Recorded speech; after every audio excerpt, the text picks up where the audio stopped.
Welcome to the Offgrid Solar Power Channel. I'm Amelia, where we talk about practical, everyday uses for solar power stations and help you learn how to get the most value and use out of these amazing devices. If you want some great tips and tricks and creative ideas like these, be sure to hit the subscribe button and the notification bell so you don't miss anything exciting. And if you like this video, the easiest way to let me know is to throw me a quick thumbs up or leave a comment down below. I love reading your guys' comments.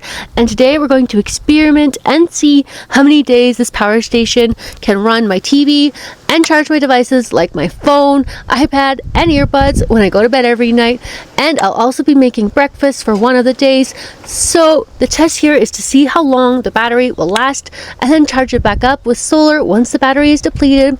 And I do actually have a few issues going on with this power station, so make sure you stay and see what those are if you are curious. So now let's go ahead and get started, guys. We are starting at 100% battery life for the first evening. I'm going to go ahead and turn on the USB and AC output power buttons.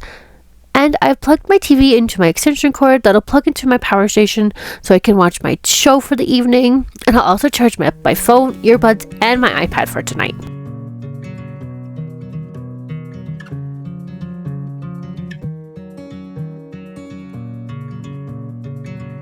So I only ended up watching TV for about 20 minutes tonight, just because I'm a little more tired than usual. So the power station is currently at 94%. And now since I'm turning it off to go to sleep, I'm also of course going to turn off the AC port button, because if I don't, the power station will create a phantom draw, which is something I don't want because it will drain the power station faster. So now I will check back in the morning to show you where the battery life is at. Kiva and Milo say, "Good morning, humans." So after charging all my devices and watching TV for 15 minutes last night, we are currently sitting at 92% battery life.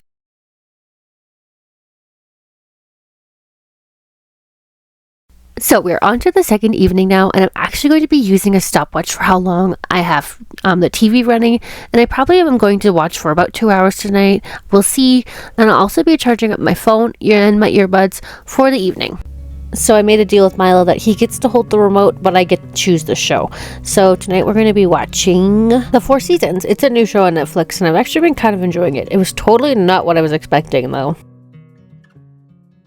Okay, so as you can see, my stopwatch says that we've watched TV for about 2 hours and 1 minute now, and the power station is currently at 65% battery life. And now we're just going to go ahead and also turn off the AC power button, which will turn the TV off. And I'll check back with you in the morning. So Kiva says, "Good morning, everyone." And just taking a look at the power station now to see where the battery life is at, which is at 65% today.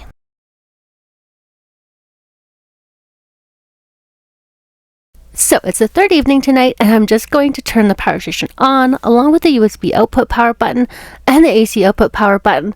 And I'm also going to start my stopwatch again to time how long I watch TV for, and I'll be charging my earbuds, phone, and my iPad for the evening as well.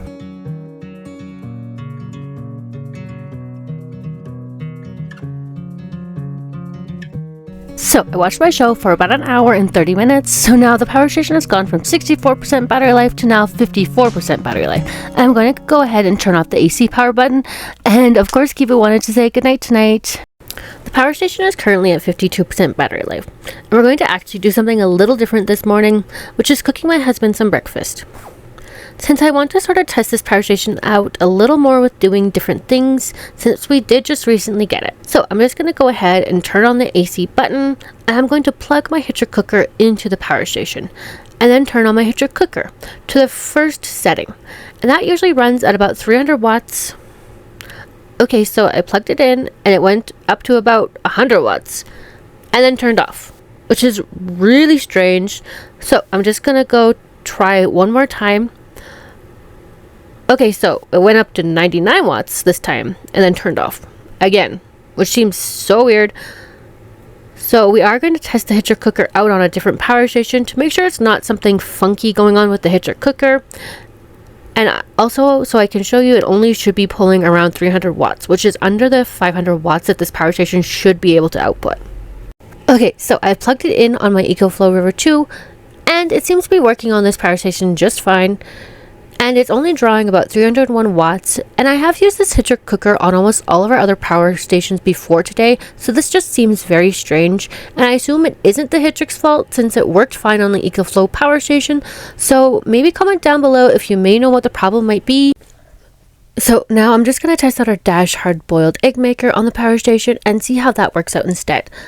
So we are just going to turn on all the buttons again and plug the egg maker in and press the power button for the egg maker.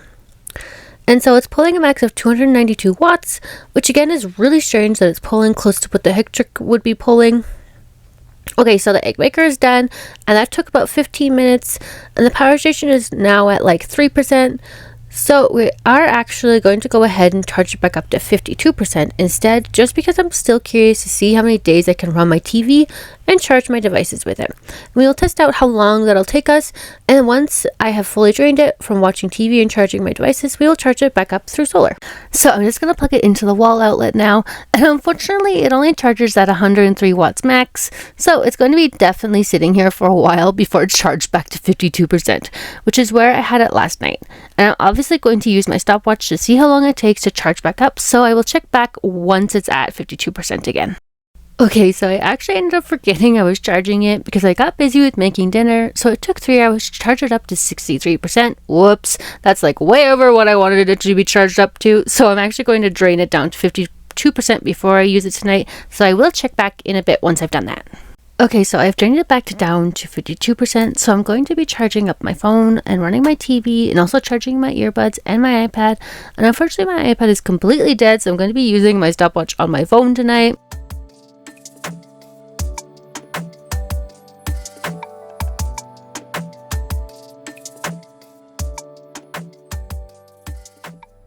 So I watched TV for about an hour and 22 minutes, and the power station went from 54% to 43%, so I will check back in the morning to see where it's at.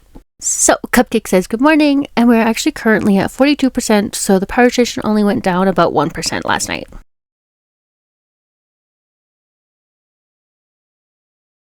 So it's the 5th evening now, and tonight we're going to be charging my phone and my earbuds and running my TV.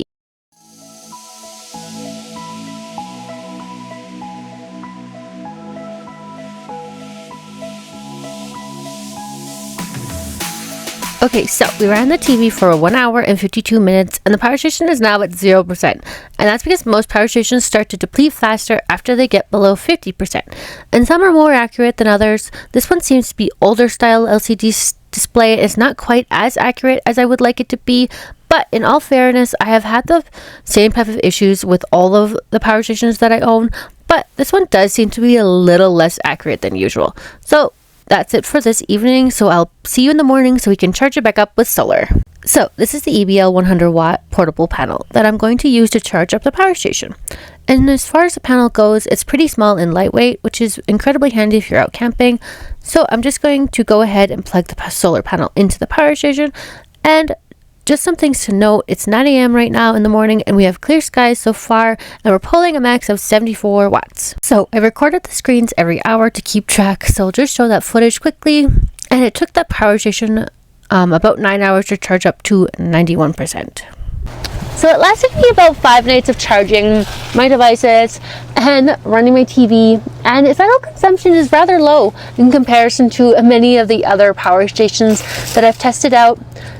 But it does take a while. I need a while to charge back up, like around 5 hours through a wall outlet, and then around 9-ish hours through a solar panel, because the max solar input is only 105 watts. So in a lot of ways, I just kind of feel like this power station is lacking in comparison to other power stations that I own. But the thing is, at the end of the day, it's what suits your life the best. And if you aren't really planning on cooking with it, and you don't mind that it takes a long time to charge up, then I'll have the power station and the solar panel linked down below if you want to check it out yourself. And I also have another option below in my links that I think works way better and is more affordable in my opinion. And if you want to watch a similar video to this one, you can click here. And if you want to watch my giveaway video, you can click here. And that's it for this video, guys. We'll see you in the next one. Bye!